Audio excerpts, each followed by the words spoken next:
Nonsiambo Yamagana Adeshimanyina Adjo Edeba Adom 106.3 FM Insha 104.5 ya file stations ya omemunia mahodo so braso se na nwumrei nonsia Kasiebo yensa kan yede so mo nensam no de di mo akotere ebi ene se yoko a wono ena hwe abonefo sam wo mamu ade atodwa se wanyi wani ase mpuna utimi hunu wafo de na wunyi se de tworo kan ya no nti Ghana ban asirebo so obetu dwirim de ne katasehye ase de a na ne wonhwe na ono ankasa na ban mu womo a wo ho ntotoro echese dwirim de ne katasehye adore won se no komoa no wontwe omaso antwe omumu fo mu nyina mra no ansana wakwa banda da no emu mpanifo so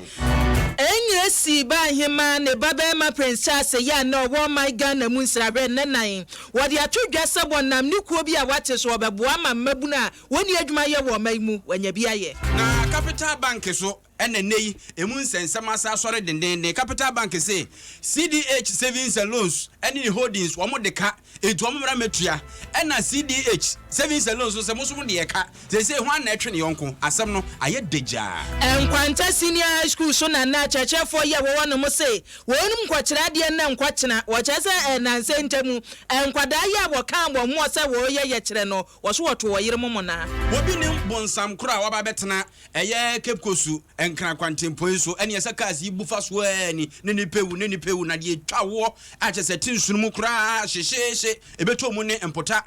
enkwanhie si ho no ma nipa be buru nsia ehwero mo nkwa akoda be se mfie miensa bi kura no ba bi odanye ye hunu na wofo ne aposifo bo akire mo kirem se emirika tenten ne ka akoba no ya pompia ma chese na aboro na ho oden so ni nyina ka obi na kwanhia no ba no so ye bekom eni akwanhia bebrebe yi akoso wo mayi mu ambulance yi de be fa nipa se koba se woto anase wo mo ka de wo bedua ya asabia no ya se Ghana nyina ka aduana num 45 pe na aka ambulance no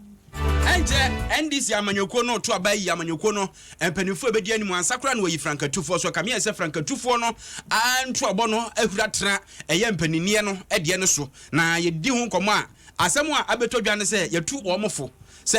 mamu koye kaka bia magana fo se sika wo mbotomu na ebewe akira ka se ne de mo fa ne nsan ye nti eno so nkomo ye de bramo na nwumre abusia Naket Kasiebo Yiadom Adom 106.3 FM so brewe wudu mu wasantema manhia 104.5 FM so nam so yesumi live on Facebook Adom 106.3 FM ana adwenche na Akua Boakyewaa Yiadom on Facebook ana se na Osei Ampofo Adjei fa bi fa ho ne nkenkan ma ho anyume Nokia Android Kwa FX I know ye immune booster be boa mo ate apopa MTN ene ne wa wonim se MTN de bia bekobia everywhere you go Grace Omopate Clinic na Total Ghana wode eye enwo papa ma ye gu ya hyen na feka no ate apo Kingdom Ginseng Power Capsules ememedura opon awu kofie enye aduane a wokwakodie nko aho adwene na wodwene nemu nem eno nti na ye tuufo Cowbell Gold ene wo sore no pa na bo ne hyehye anansa dwumro nya bi egu umere wamu a wotum sampa ho adwodwo wada adana ho Fresh Lady Capsules ne Freshman Capsules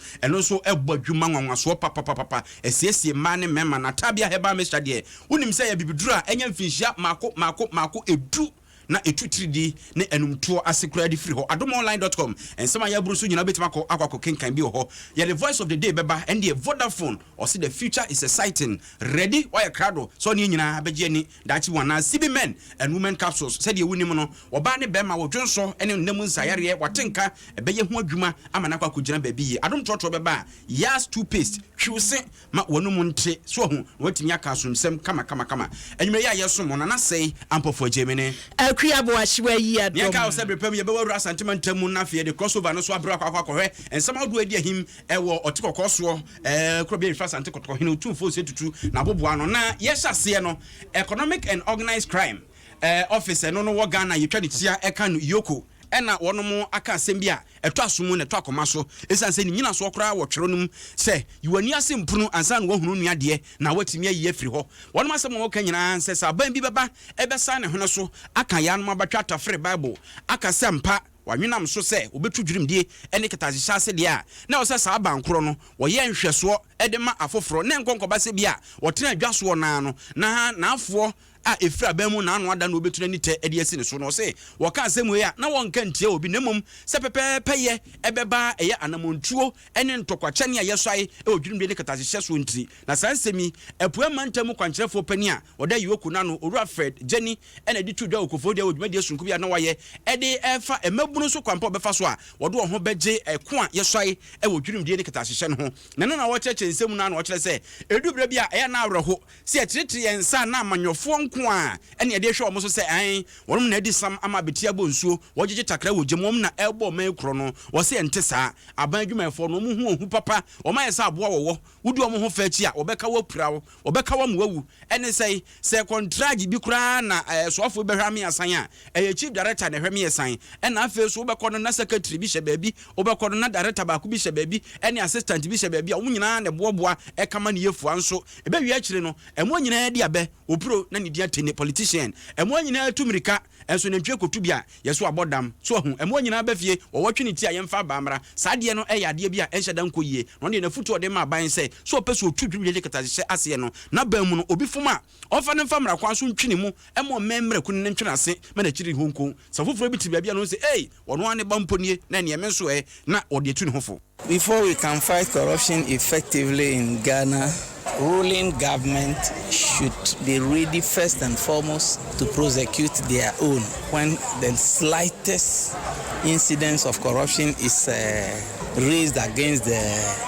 ruling government, then they can also have the guts to prosecute the opposition. That is what I feel should be done. And when you look at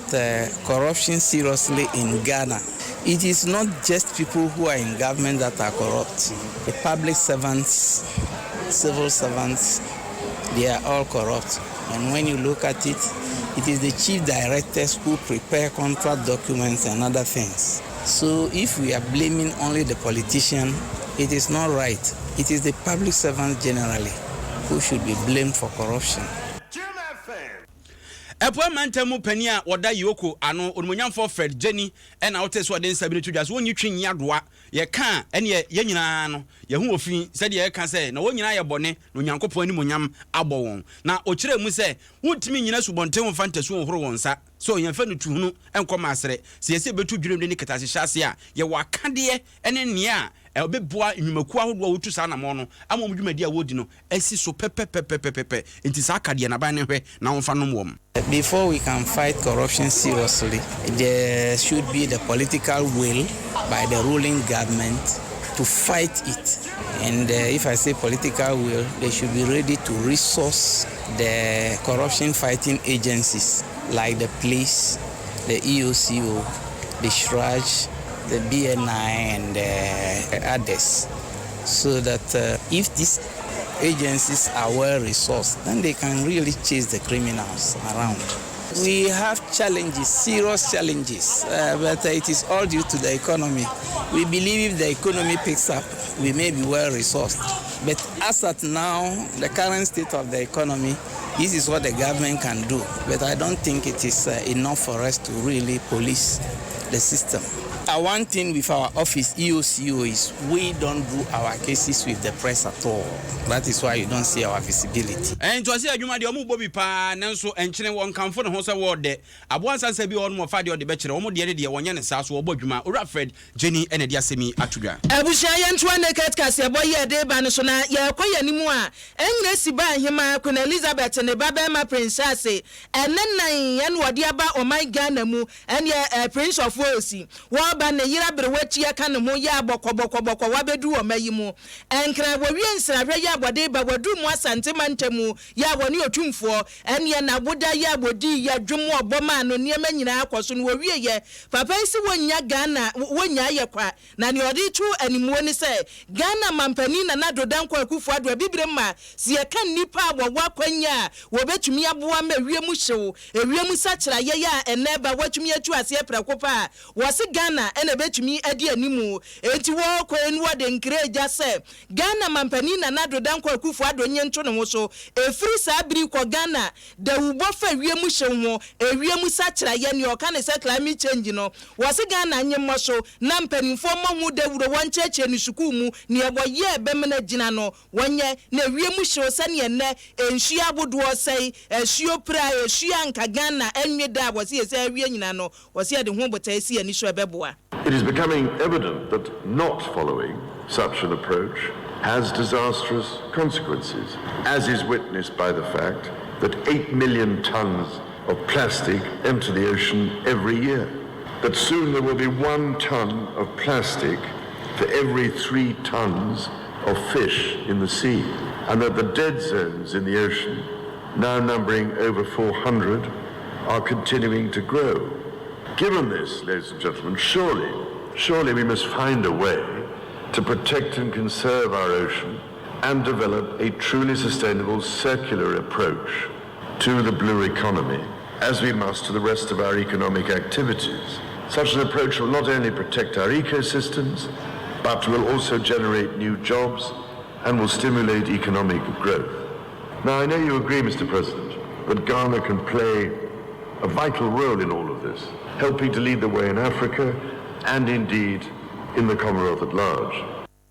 Princess Etwanin Sam so wasadi atudwa se ebibre ma se baby a wakonyina wo so ha kase a wahu eye mabunu ya ne na monche so bachire sasa wanya dwuma nye no wo so no ankasa nei watikuo bi ye yo no an botayo de si na ni so obeboa na mabunu nya dwuma ye so nam so Ghana wo beboa ama botaye si aba ni so se wo be ma mabunu nyina nya dwuma ye no wonu matumi anya bia ye na wo so a wo wadwen so wo de won sa ba ye dwuma no wa so wasene. An astonishing 60% of the Commonwealth's 2 billion citizens are now under the age of 30. The potential, therefore, is immense, but so are the risks, especially from unemployment and alienation. We therefore need to empower young people through personal development programs, skills training, and assistance with business enterprise development. In all of this lies tremendous opportunity for the people of this continent. Helping young people to unlock their potential is something to which I know you are committed, Mr. President. In the United Kingdom, I set up my Prince's Trust some 42 years ago, and since then it has helped nearly 1 million young people to get into jobs, education, and training. I'm therefore delighted to be able to announce that Prince's Trust International is now looking to bring their programs to Africa for the first time, starting here in Ghana. Abibi nyina mu Princess International ko ya wode be boa mabunu wode be hyase Afrigana ase na se mabunu nyadwuma ayo. Twede ampo Nyankopon ne yesere ne se wonto ensupa enguso esan se meye na maye ene manya anye ne nam yeso yempene sanka nkwakire yentoa anwumre Kasiebo yiso na yenkonsem fufurumu na sentem omafo beka ya sikakora bia hodo bebre ene ho abasam omamu ebinum egu wonkotodwanim a ebeso egu fam a wowo ntwetwede sese wo hu boto anokora no de kurahim na womo a won hu di kakaye na oye mienu UT Bank ena Capital Bank ena eyema eye Ghana Commercial Bank na GCB Bank ejetena so boss so se wonye ho adwuma sanse wono mtoto papa so sika asem no enhyeda enyina yie na ne Capital Bank fo mpanifo na asori agira den se ebinom ka ho bi ena ejeji wo motakra wo jemsunsu momatiko mewi akire no wo sika sem ye basama aban eje sikakrabia no edifiri wo nsem na wotetre wo nsa no na wo kire se CDH Financial Holdings any CDH Savings and Loans for wo mo de wo ka o man sika foforo no opepe beso ha 100 million Ghana cedis say hey na se we nko akra ebu ban no say say sika na hye wo moto ena wo mote ho na yebubu nkonta no na che se ansa kra na ye babeji bank no Capital Bank de ama GCB Bank no wo hwe sika na kasa said you call high court eko che se court no enhye CDH for no muntua se sika no mo no sika ne won krata mo de court no 109 million Ghana cedis 390,634 ache se 70 pesos class aka ho ache se nye sika ketwa na ni nyina mu no court no order no enyina gyina sɛ Bank of Ghana for behwe na enu achi no massage CDH for no wo mo license de afiri mo nsem na yese sɛm no ntini echedin sɛ de aba beto dwa ene sɛ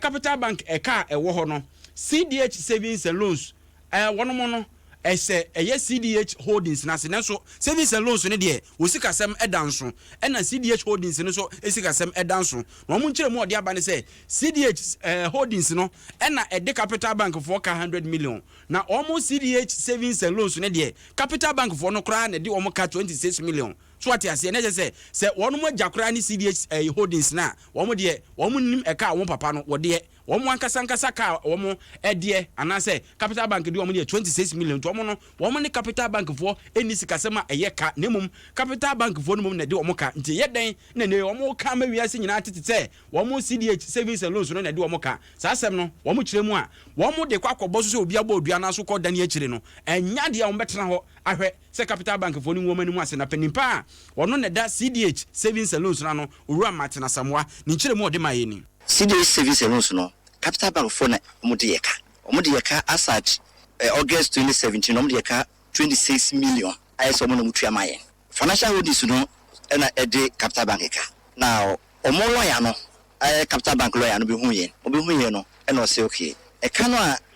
omode ye no a ono po wa chok Capital Bank mo copy gram to media amount eka na omode ye no CDH service loans no opese yeti free holding dey ni na holding no two difference no because company back what kind of okay what can say yatiase na holding scan mpo no e choma bi scan wo ma omuhia even shareholders of that bank no omu kan bibia mo so okay omu tu scan no nim say asem no na watwa na san ya na m say Capital Bank receiver for no omu de asem no e court say still an omu san kam scan no and the court service loans here me no ka o na wo de meka na de nti na o ka say me de o ka ti do maye no me so besi wo Ora Martin Asamoah ena oye managing director adema CDH savings and loans omso omo de Capital Bank for dwade a Capital Bank for crowd omo ka 26 million enti say CDH financial holdings no na de Capital Bank ka mo mfa emefo from na yakwa homa so yenya panimpa wono ena da CDH groups no ano na yene no eni nkomo no nyamfo Emmanuel Edu Sakode eja oche nka ye moadwo yo panyi mi do hasi bibrio pen we de mesewa na Mr. Bisakode only was said me anam ka say Mr. Martin Asamoah na migina ho me ka say Emma Mr. Bisakode na eja Asamoah na say de obeka wa kan wi dada na maka wi na me cancel afa financial holdings there no because e kan no mo ka say 100 million no enti sakra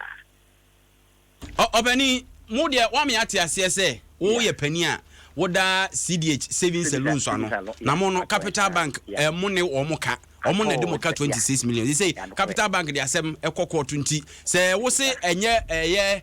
ye friend say ja Sakode ne ne ka say dia wo no sa asem no wusim say san say wo won ho anu ye bi kra nka court no so de kwa na ba cho say o jemi kan nyina wa nte ba kokra metie na econom say me la ni break kakra de me kan say wo se wo de wo no wo ye pani a wo da CDH savings and loans ano eno no edanso every CDH groups ana say financial holdings ne ho entimo no se ka bi ho no mo nko no mo nko ka no munya say omo bomudin ewo ensaman a omo de kokot nim enti se no anka etwaje CDH holdings ne say omo ne ba be chirim enti wo no pesa o ka say na me nhye dante me ho ase papa me because me sim say me penyu so it was a group company enti me nim de e course for financial na me penyu no oni hotina kan be say me chechip kakra na because a kind of chromocano say 100 million and tisa in Lusa cry and a assembly bias no, but be as a kind of way no, ye receiver no, any South Bank in paying for no at transfer share. I can be beer my acquired Akua Bank of Ghana. Says the K Hannah show. Emma beautiful choir way, so many beer a bank request can It's a court with your way, dear, and Tiasaka. Na asa Monsaka court to krata de yes saka Monsaka krata no sika se ne abo so se mo de saka no they said your ocho a book no say 109 million Ghana cedis and so en krata no a o mo kasa ye ni receive ani share no krata ocho bre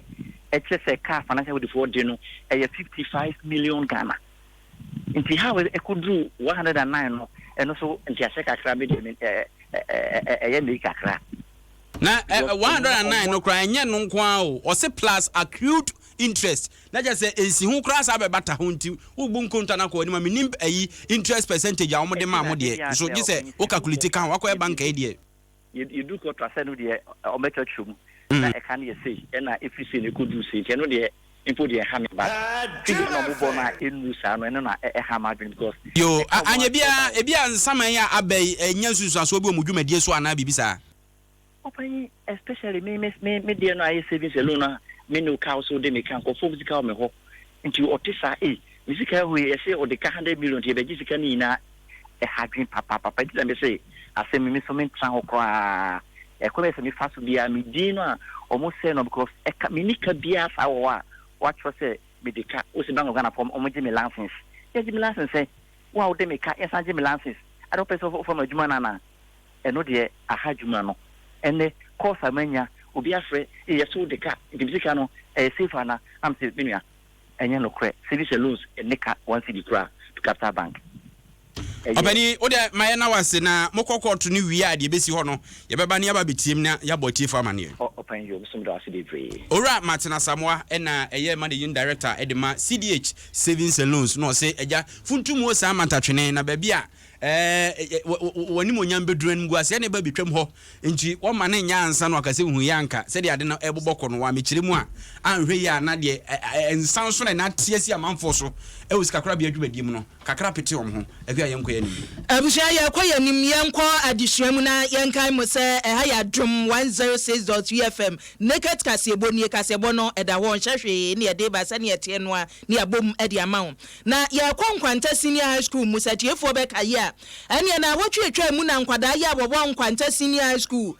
nkwada yi di mobile phones ahyehye wo mu ebi so ya kire mu se school mu wono mu kra wo na wono mo eti akyechefo ye wo yo se wonu mu ukọ na nka inspection anwumre wakobese nkwada yi woda ho so na wo na nka ne obeye wa ya fa wo kokoduru ya se nya school mu wonko na nkwada yi na mobile phones so hyehye wo ho ya nkwada woda da mu wonhia hwe se ne mpanimfo chie mu se wo resource nya no wonya wadwe so wo sese firim eti mpanimfo ya se nko wagigi mobile phones ya firi wo ho enu na die bufu show ba ya nkwada kanya wo ho no ene akyechefo eje wo ho gena woni obeburu wo buru wo wurawura bia dem sese niema bebre dundum light e wo school mu wonom na nanka enim se ni oyeye ya na nko oyeye na nso nei ebra mpanimfo hye se akyechefo no wonsan kwa kyerade nkwada no mra school no wasi no kodu school mu ma akyechefo nso won kyerade adani omo se na no se nkwada no kan bo ho no enye niema nko no wose no akyechefo no abwabwade wa yire mo so kwada no kwoto wo mo na eti akyechefo ne se enkwada wonu manyini ya wotumi beto wa yire mo na de wo kyere wade enye wonu manyini papa mpanimfo no wo baaye ti omo ankasa wo mo nkọ kyere omo ho ade na se omo beka se ye be kyere made na mo ya sukufo ye be kyere made de omo se nya de se wonu mu ebetumi ayo se adwuma no ye nsentwefo ye abodi ache ni nsemi ne ewo mu anyina no headmaster ye aboda sukuu na no po boafo en wodi atudwa se enkosi se wo benya adoptafo ni mpanimfo ama wahwe sa chechefo ni wayire mu no nya de se obekwa akwacha de abusua ye bomodin ye nsakane no a yede beba na yenka wo se ene mobile phones no adoso e wodwa so na yenyina na e papa de betimi adi ho adanse ama e Nokia Android unim se Nokia de ye ka phone a ne battery che phone a ehwe ho anu afa wade phone a de bibie ye yi a Nokia entini Android ya abadwa so e boa papa enti wa wadwen se wo to phone mu obi enkanka obi a wontimi hwa de so yi papa anaso obi a opesa de na Nokia Android ene na wode ma no kwa FX eye immune booster me pacho ya ho odin no ni nyina agina nkwam we mu a ekuti anyado ahodo no eno ne ba fompe yare bia bose mframa ne be fa ho a na ehodo akọ ase de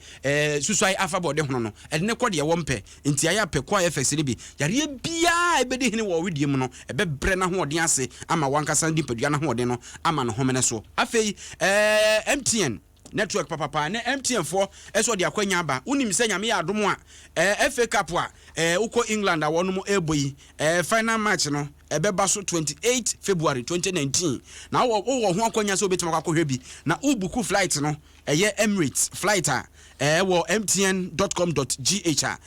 ye ma 30% discount wo fare ni so tieniye ufiri eko UK na ma 30% discount wo fare so na say what wedi MTN kwa na benya sa akonya no aye de hia so de mobile money ebe to sa fare no wo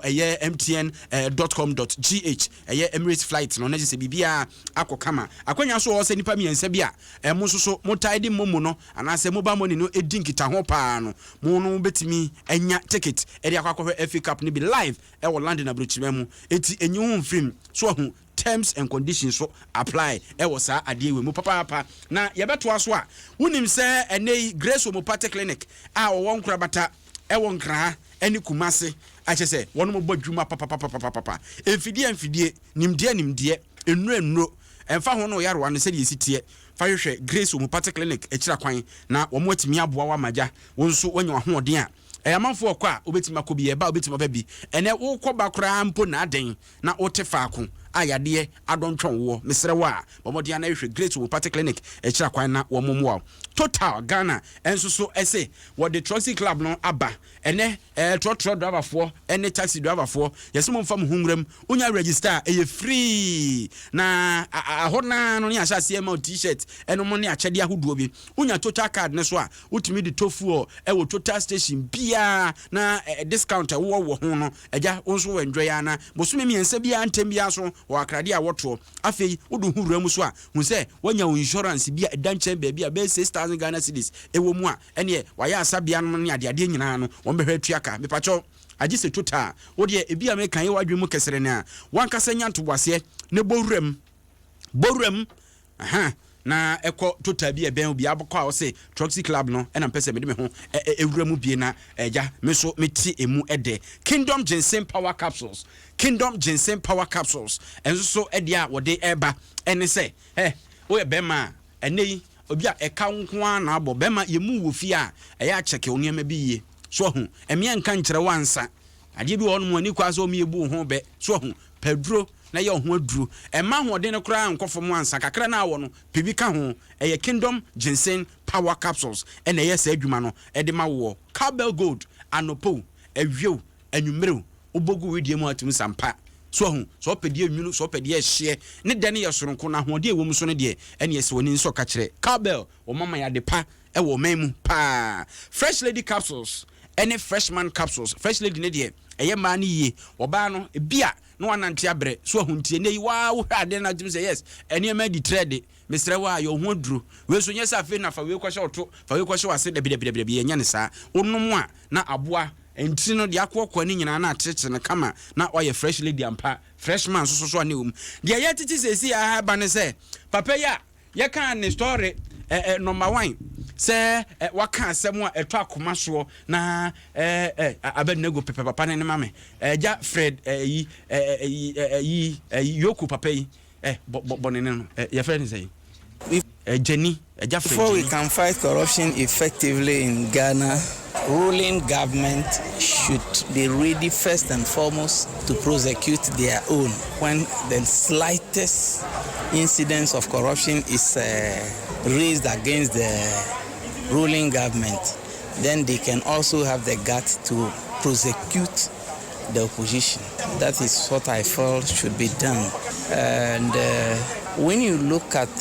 corruption seriously in Ghana, it is not just people who are in government that are corrupt. The public servants, civil servants, they are all corrupt. Eja Fred, Jenny, asamo kana no pai, edu anwumre. They say me gidi se nanu ato na wonu ne ho so so okasa ye. So wonu ne ho a me kan asemi nyina no se papa yi. Enkra ba sisi ane se yeso ofa ne dwumadi ntwo ansa na Kofi Sian ene wo Kofi Odua yenkoni enkotie se ampa Kofi yamwadwo Adjei enokra se Eja Fred Jenny yese onfa ne dwumadi ntwo ansa and ye tell me some for Adjei em say enkra ta bi na social media ya e che say open ya suspend no enti ebi asane amoma hu anenam social media na sa pepe ana ye nso ye hu na me pe confirmation say ayampa say aban ana tempanyfo atre say opanyin ye suspending ana mene na adwuma efo ni bi ya omo ho atwe nkomo omo che say ampa omo so manya nte na nte ya omunya ya ti no opanyin no enso e de ne rejoinder opate so no so nchiremu kakra o de ebeba enti me sure say ebe free ko sian we meje wada ma say dwumewo no wa ya chepa enti social media de yi ene de omo so omo say ya na o kan bi ya na say bibi fufuro bi ho omo say nya ye hu yi no ana me pa che say ya confirm from omo office ho ye sources e ho ama e tre say ampa papa nensa kakrata ya etisa ene je say ni office for na confirm ya ma ho sanete na papa na mu no onsaka no ono ngata de minya no ewo phone so se me ne be twetwe nkomo na tamade ne ba na ade asa kakra nti sata me sure so mapon nti efi ochina ko no ye betu anamo akọ na office na ono so wontremu bi a ode amaye na na me kan say papa nensa I kan akrata ne se na adwuma yefo no eka no omo che say ono kwan so rejoin da bi opese wode ba na rejoin da no ntete ya metene say opa che say okan asem no in his personal capacity na one can asem no say ebia ono ye yoko boss or Eastern region enti me sure say ochina wode na rejoin da ne ba ye behunu ye tuemu ankasa Kofi maya na wase na sadia wo kan de yenkoso ankura mu za tesem kosi bra ye benya papa no na ye behunu krata akroso a kire se twe na sensen no nti na che se de edamu eno no akua na che we yentumi enkan studio ya se atesem sanse ye sensi krata no so ni nya pani na mu so ene enim ba bi kura krata no so efri a social media and there so ogro ho a wanhwe ya na anya nti nani otena de kwan wa ano ohye nti de betwi na no hye ne say untie de hena se kuruma ye mpe no kura no ohye maye oh dabi menyi ni sa anu ahyi nti enani ochena de kwan wa wo de enwe ni ebesi ye hwe ni mu ebi kura nkoduru se be wie Kasiebo na ye nya nyina so bi na ye de aba abushafo ye toaso na ye kwa kwanhia dodo esie wo my Ghana mu ene efri na wotwe atwa mu ye wie ye akwanhia ne ma ye kura no benum kodu de efri mfimfiri mantamu bankran ye kwa meya fa na nyina boboba na ade ba ko asa kwanhia dodo nyina beto dwabom ya da dipefa ma obi ehu bie aye se obi anya kwanhia nipa no aprepra ka ye wose ye de wogumu ye no nya ka bia na etumi di nipa no tum enye tototo na enye tasi ambulance ye di nipa no betum no enwo da wubo ya ye bo wo my Ghana mu ebi ni ho mpanifo so na ebi beba eno ye de bia ba di ba se ye tototo se ye de ye hwe nye ye ena woni a wo hwa ambulance wo my Ghana mu anu ba bontin ade atum wo se Ghana nipa dodo ye egwomu nipa opepe aduasa ne akire no yesi ambulance station se wo Ghana ayi wo headuasa 130 kai ye womu no dan ni sisi wakwa o kai ni ye aduana num ambulance 45 ni nyina so kura ahoden e bo se nya no enye ni nyina na ahoden wom pani ya bono ambulance wore ne ntoto ya so operations wore ne ekoso nyina Foster and Son Brigan ya bode asem ya tudwa tire mo se wo bo wo homodi bia senko obeboa na akwanhia koso ba bia entam so ko akofa nipa nanso wose fa me bra no ni ho no monti ne sa akwanhia si ba bi na ntam so yemfa kai mra sane amanfo ka so ene ye fra wo bia mfa no se nya so mumvo kai no bi na eni ho so the whole country are about 254 and municipal and metropolitan area and assembly. That's ambulance area demand prim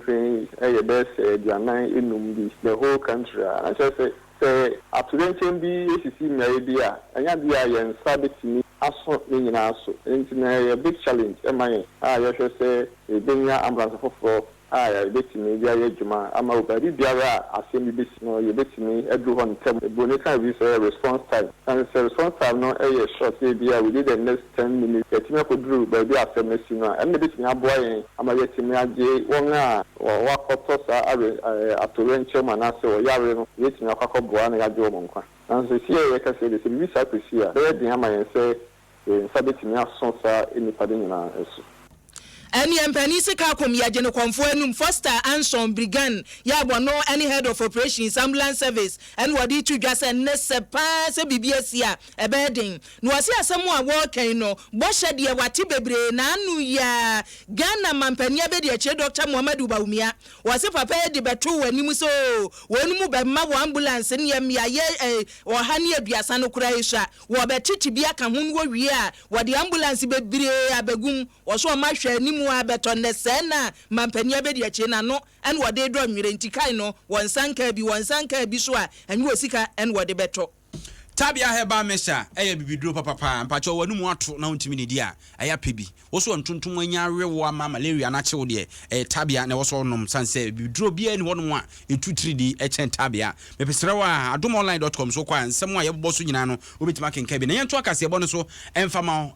yebbo mamane se okogomu ampota ayewo kaso Cape Coast kwantempo no vinfin wonom a enkwanhyaruamfo bia si ama nipa baburu nsia ahwero mo nkwa ma akoda bi kura bonya mfie miensa ne dabre mu odin na roho mze yehunu ne na ehunu neja na enei winiba aposifo ena egbachiri ababechire se mirika tentempa ne kofa san konhyande bae na sprinter bus ya eno no eda ne hwe ho ma che se nipa womu ehwero mo nkwane ho keka ho no enso ne koba no che se wutumi si abona ma se ya ma boro koba no kora ho odin so enei organizer for abano ebinu mu ho no mu asebe adwuma no jede ni mu ano ka no koba no kora won hwe ehunu na ho odin eno anso de besi ho no mu afo no abo awe no na chese koba na ye mpulu ahachia ahagina na ne wo na osere no etinyame anka ho anka deche amfo kwankwan kudura ene sabo nsoma fa hama ye kaka koburo nyabere na waso baba be yehye na superintendent Charles Obri a oye police commander wo Winneba district no na akiri mu se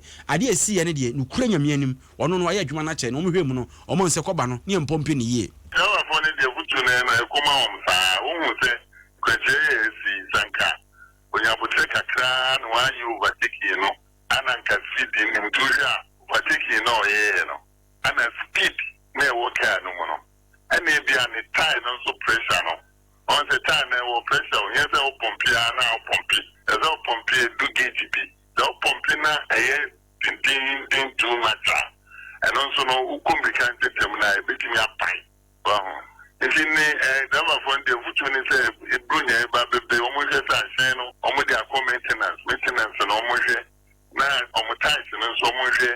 gauge na me de ni hia me kra ni gauge no yes, I'm pumping a pumping with the Belcona organizer and our grandma on impress or the manka time or so that they are 18 pie. Now, saying so speed no almost so or say, hey, the BAC, as you say, mechanic, I'm not thing to do. I cannot thing. See, your best friend, our phone, yes, so almost team mechanic. I want to so my, no, with the road sign as well. Okay, I was I am marking. I mean, the coincidence. Your markings, Katra was fine. Road markings, so the signs in the BNCC. But you need to for because I may have asked you what the Obama says, this people were killed here. So killed here. It's Quanwa, not so stuff. That was for enforcement to me a day. Superintendent Obri ena wote nenkano na wasa kire mu se akoda wanya mfie miensa na omu hunu ne busuani bia chese na ne dabre mu so odin no se me ka se omu hune ne papa a chese nipa mienu so wo mu dabre mu no se sei wontimi ntiwani a okoko ma anesa eno so gise mpaibon akoda no ne busuafo ne papa ayo ba ni ku na ba ne ba ne akoda evre no safo Wilson or the suffer was within 2 years. Or no, you're referring to Akua. And yeah, if you have this in the my mother, you have this in the bed. Passengers in India, 18, since I'm not 6 in the 18, hospital or not, out of 18,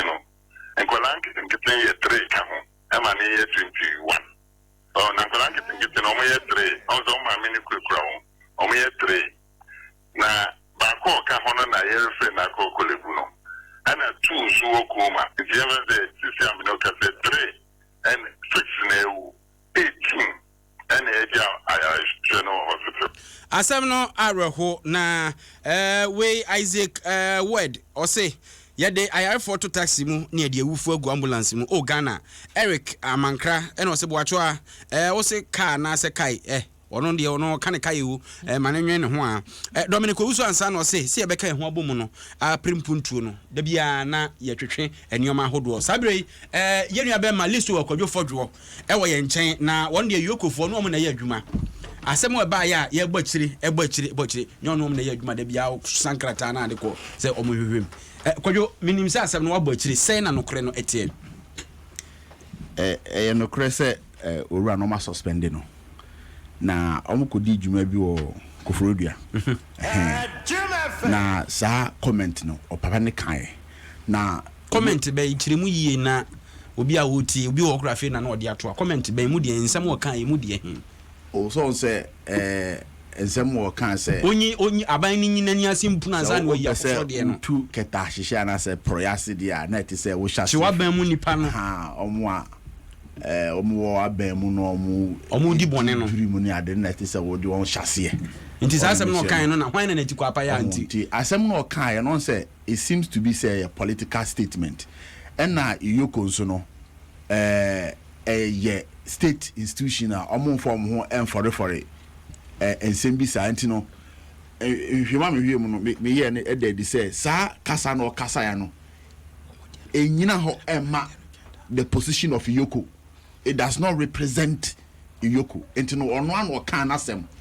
wanka nasem say Iyoko na eka Iyoko fo mpanimfo nasem o maka kire no. Yes, wanka sa statement ne say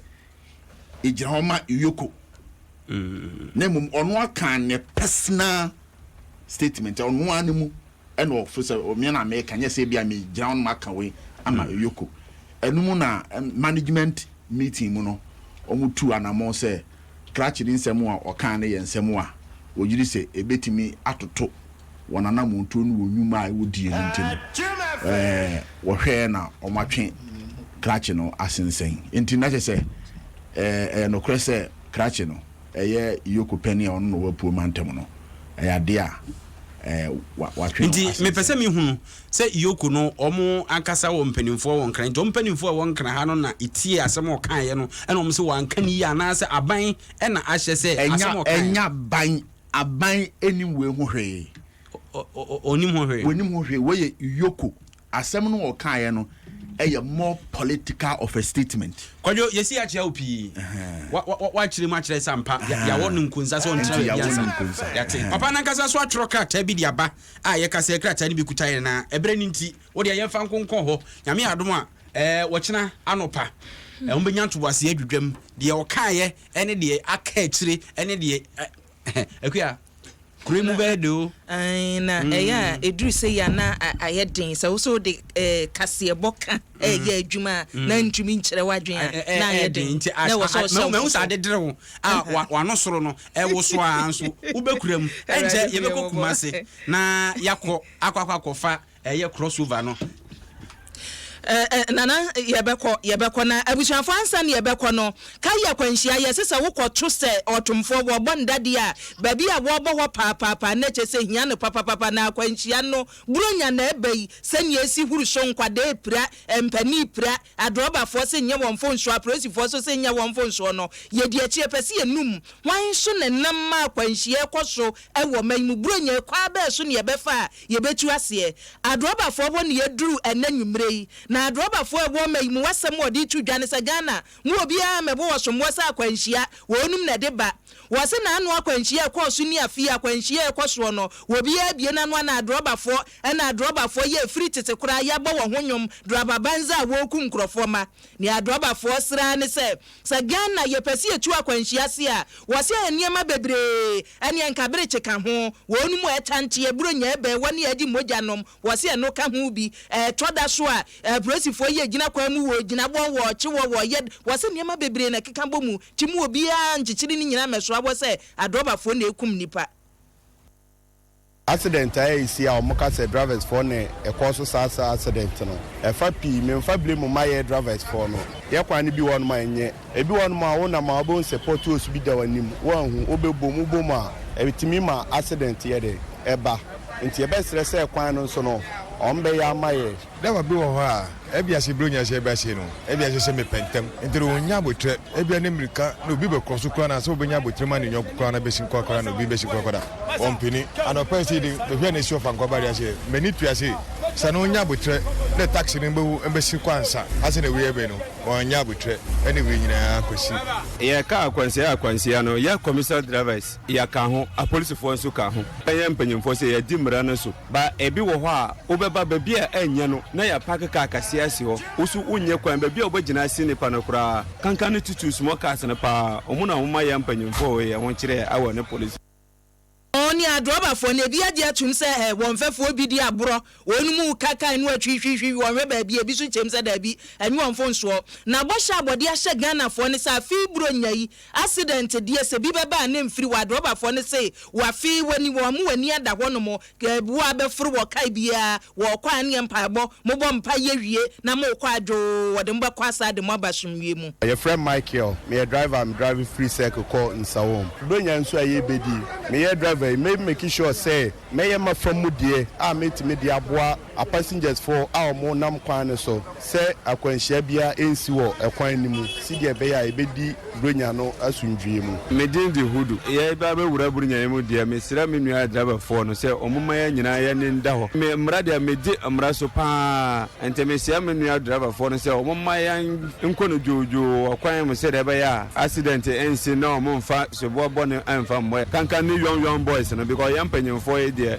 our experience kakra sometimes ago private cars na nye accident sin commercial cars ente me pese yen to say sa year na omo ka say oh commercial cars there omo accident no form me edimo in sam to secretary in samam dey fe me kwasi ekeke abotre enmenya obi be cross me alo no bi twoma se menya abotra ma no na me nkomrika bia na fa akoche bia ma na me nua no metumi ga so se de afiaso omonya abotro kwa no so Adroba for Boshano, no way I promise on my honor. One more promise you are there by Nesafi, one kunipa, one chika she. A 2 year passing your near, now so I shall we say, yeah, way I trot off for which you want Kasakai will be a come home, be a nash near my home.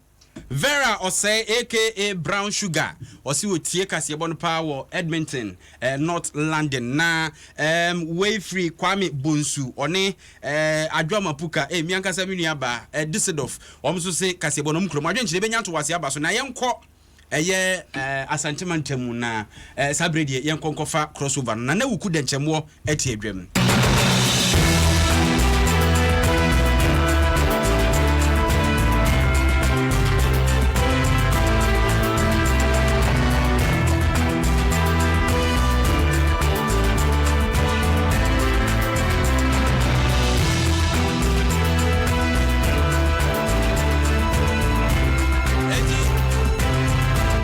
Kudenchemo ebesum amaye ewa santemantamu.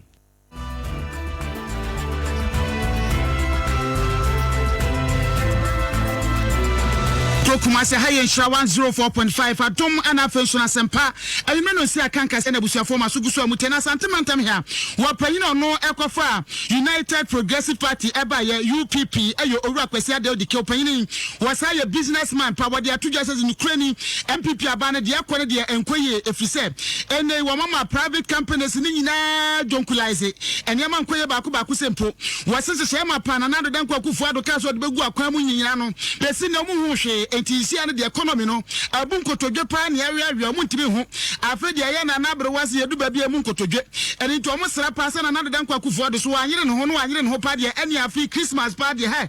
ye bedi agari sa sadie krum city no so nyame amfafi abonya we be the worst Christmas amanfo ahokeka complaints any intimate exchanging hands abi bia ya stagnant no Unyankopon no kuranim ni emu ayedene papa. The economy is not doing well. We need good economic environment. Ebet me empower people to deliver. This MPP crowd this time around, private sector no suffer more under MPP. Empower the private sector to deliver. Private sector no any creative work, any creative job. The private sector is weak as carbonic acid. Eti ema yetimi take your core function one. Yena ye the engine for the growth of the economy no. Yentimi and omoya public sector redistribution. Eni awti eyo owura Akwasi Adjei odike ena de sanse we na etu edwa. Na afia ni entre ensanfo from enrada ana Prince Charles ebepie mu ewo asantemantam hese wo ba ye no. Wo bo mande de nani etre kona ekohwe okuani bi na dwuma pa wodi ewo ho. Enam so makuafo ho rukrani ahyomu nkran papa. Wo mo se wo kanya ne se nukrani opani ne ba ye hwe se ne na ho keka. Ene kwa ofo so bo wura mu okokofuo no ni ade na na omani ade pa. Wo panyi na wanya fisha be ye aduanan ba ko 41 years. Owura ye fam agendrefo wono ana me no kase yaf na afuo ye kohwe ye ne opani ne bonkomo no se hwe ma chiri pa na enso so no ene Nyankopon ahye ne ho animunyam. Oh, 7 years I'm started farming. Obianko farm because some tikromo boko tikromo ni baby obedan so no tikromo say or tikromo sa. Me to kwan me tena is for 1.5 years. Me buy me tena kra na me imagine say me ba farm. Though it's very difficult because sometimes so ko farm kra man fo bu say onye nipa, but perseverance conquers difficulties. Wasumra bedu Ghana pepepe oye na yuso be yakua no ana kuapa koko company limited for pay for so na sene eboa na dada ne sa kusa na kakra se ne be ne won hye enei enmonyam kese patimi akwama no no san editu dwa se enkyerɛkyerɛ mapamode ema no eno na aboa na ene woto ho emfa so nto obesere se emaburu no so fo mo enhye kwayo papa na wapanyino no eye extension and environmental service ewo kuapa koko yebuso wapanyino owura Frank Ochre ye ne di nkomo ne yebusa ne se na nya bia ba ne simple ana UK Prince eba ha wo so oba be pekoko ahwe no so wapanyino mro ba no so opeso hu kwanya Ghana fo ye fa so eye ye koko na ye se eye papa no eni to mo hyeda e de ne fam ye pa inti ye konfo be dunum ena actually ye be settle on we say ena farmer no kwa fa so adua ne koko no se ne o hwe se imponua ne nyoma wo koko no ena koko no so pra ye kan say diversify e mix anyoma bebre wom different plants wom imposa wom koko enyina wo fu na se a da no manure no e koso no se de fu no wo se aye no no wa mana koso pebiri inti sa nyoma no ena ebo mu a omo de select sa fa prince ba so obehwe e kwan ya ye fa so aye koko omom ko obo se ye tikoko no bi egu ho ya bo bia ye bu no ya bo apa so so ho ye ne fa process no makwan ye fa so tikoko no de ti ase de ye bo no se de fa ye fa so ebu no na ye hata se de be ya mu benya koko no no monya good quality koko e wo omo aho no de chocolate so enti no prince ba se obehwe kwan ben ye fa so aye koko Weyina eyanhye pa kuapa koko company limited for pay for di gu akwamu e wo kona ne mpotama santemantam hia se ne beye na akuafo so ebenyo sabi adodade afiri koko mu ebeba no mo sa ebeka bie ekame hu se empampi na akuafo no eya adwuma no hu ni se enema se dan koye mo na akuafo ho eya ho kyere da bi da wo se ene wo mbegyina mo na so no maboa so akuafo na sene ema koko no so atumpon ewa asantemantam hia se na emra princess ba ye na akuafo e bidio mo se no nu mu koko ya wo do mo se no mu no mo kyerɛkyerɛ kwanya koko no mo si hata ne adwuma ne se ne esi aden wo mu wie ye no mo sa ka ma ne gie a opanyin no e dia ba besrɛ mu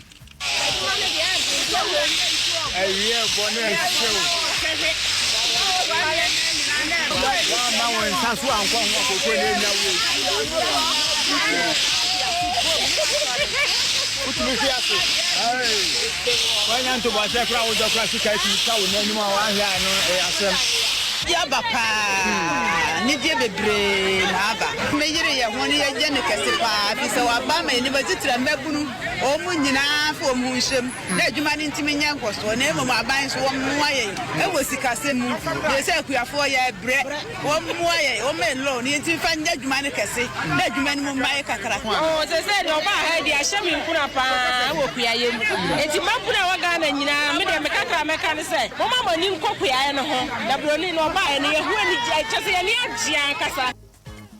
Wey eye ensema hudo akuafo a ewo kona wasantemantam hase wo mode etudwa wo motro mani so na afeso enkranhye mapa opanyini ne ba ye no aba be so mo sene be no makeka mo ho na kokko na fuo no wo matimi aya konkode na mom de aka ne se aban no enso betimi aso asene bi no waboa amana tumpon ewo oman Ghana ha aha ye hira 104.5 nana awuku dentembo enmedin mema musomu ewo enkran emame uku Yasom nana ewuku dentemwo eja I know just I this one my Akua fa adwenkyerɛ kakra twim na yɛnkɔ trotro no ɛne abusuafo ma adwenkyerɛ ba akomienu na yɛmpem ɛnkɔ yanim ɛwɔ Kasiebo a yɛde ɛbrɛ mo ɛnɛ anwumre emu adwenkyerɛ deɛ bebre ɛna madama mode abegya ya yɛbɛkenkan ɛde ama mo ne ɛwɔ Facebook ɛne ne mode abrɛ yɛn nana kɔna network no na yɛtwa no ho na me twa me ho mmra sesia yɛnkɔ na yɛfa nanse Emma Yas toothpaste. On madama neja ye kura mu ade akora trotro mu. Yakubu. Yakubu. Yankwe. Hey, Yakubu timenka. Ah, na ufone tonzo mana. Aha, fere metonka pa. You just say, if you come president, let's remove Amasama, traffic fire, and I walk on the Zanya for the agro. Now, who's I'm going to get go and I, as I know, a Jumo, a Jumagaza, and you might just say, the process, but your family could be charging. Kaka, Mekaya, Medadon Fasi, send us yes, my catcher. Kaka, Mekaya, Gaba for no. Mesra, driver for the turbo had no more bread. We should driver for most sorry bed through crop. Eye juma san to ti se ni ma no abre oh anti deva for me so so munya botre ma omo ho se be ya o betimi asebu nipa ye ye kwan no nipa ewu kwan no so se ya nipa ewu anti e se deva for se wa bre no ten men tuka madam ase e je process me ti ofem ko jenchi me de kakra me kan se yuko boss no nka bo ne o ma ni ye muntia na ohwe se ye papa na na do so by say corruption to obita no be kire na adwen ye papa no so be fight ma democracy no be kire na adwen so nko tranchen se ye tren so ko tranchen no ohwe asem yo san fa ne mra na asem wo kan on kan bo ni bia e demase fono te aja fast yes from Isaac Vaso ni American afa accident ekisia ye ni ambulance no ye be sire ye mpeni ye wa ha na fedibli to cars de common MPP fo bi e be sire sa cars bebrebe auto ye ni nyina no akasa wo ye o mamba po betimi e de ambulance amaye ne tani accident sisia yeso e benya accident na say access to ambulance no na dia ko hospital ye be sire Ghana mpeni for mo dwun ye ho first Ghana first yes no mo da e be recipe ne just Ghana first yes toothpaste and carbon bi ajuwa no biaro you see yes toothpaste awada wo wada ne na awe tu ka so front to mu na ko num tutu na mo nkire mo adwan ko mbefiu ebusa for efa ma dwenche ni bi ade asedan ma Mubarak na ade adwenche ni bi to aso dan na mankwa de e na di kan wose mumisa driver for no ma ye o se eni o mo kan de na che se ye di buro nya ni wi o mbesa kwatwi kan na basa na da bi o mo so ma promise o munye bi o na epoku ba so ade eni o se bi wa wo ne na nya mi hira mo papa na aba no me pese me ka che ni se bo hye ye se katashe ni proyo betu ase no na ye nwhwe o wa points ni gu anim ase basa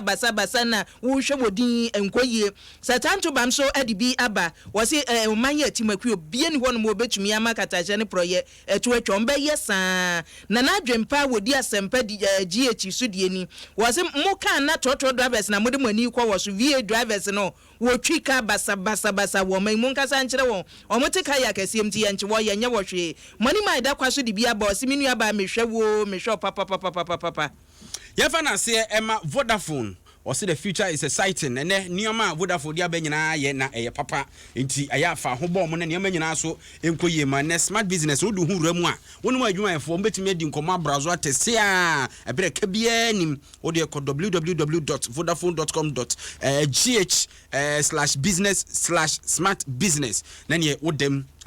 na Troy Steel Roofing Company enso so akwakofa eye nchense papa dia ba wo de board down so ekoyie papa enti Troy Steel for wasi udan na wi a eduru moso no no momra meboso ma wo 0302 850 802 and 0303 967 400 ene ope won modwe ko no ba bia ne kese pa won a wo mo ewo ye ma 11 cemetery akraka so akwanten pon so hono mo anti we ho ma kira kwan na wo mo emwa sabre de yemfa yani enkyere voice of the day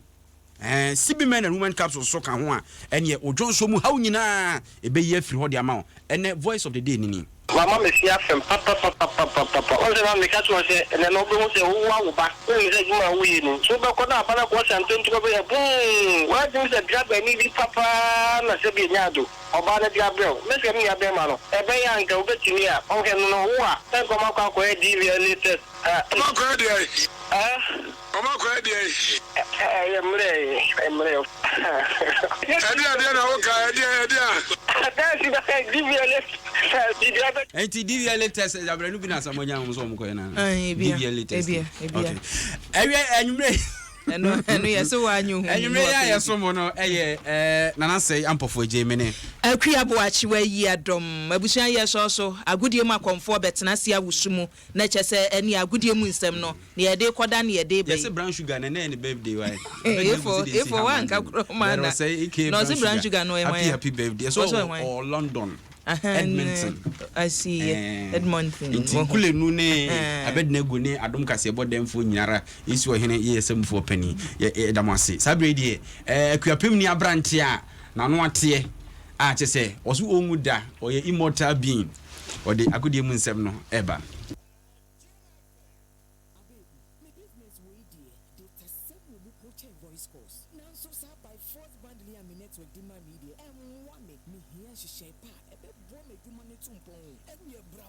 Smart business so your package so good ya e wo ho be rumeku e ma wo ye wow boss testing wa na wo be check data dodo for any local cover dodo a wo dwuma ni hia isa for Vodafone Smart business so pre wo dwuma kanko wo data dodo e be cancel you be rolling over ma wo company no etumi sika wow and fa ho ni se ne wo dwuma tie Vodafone Smart business won hihye ma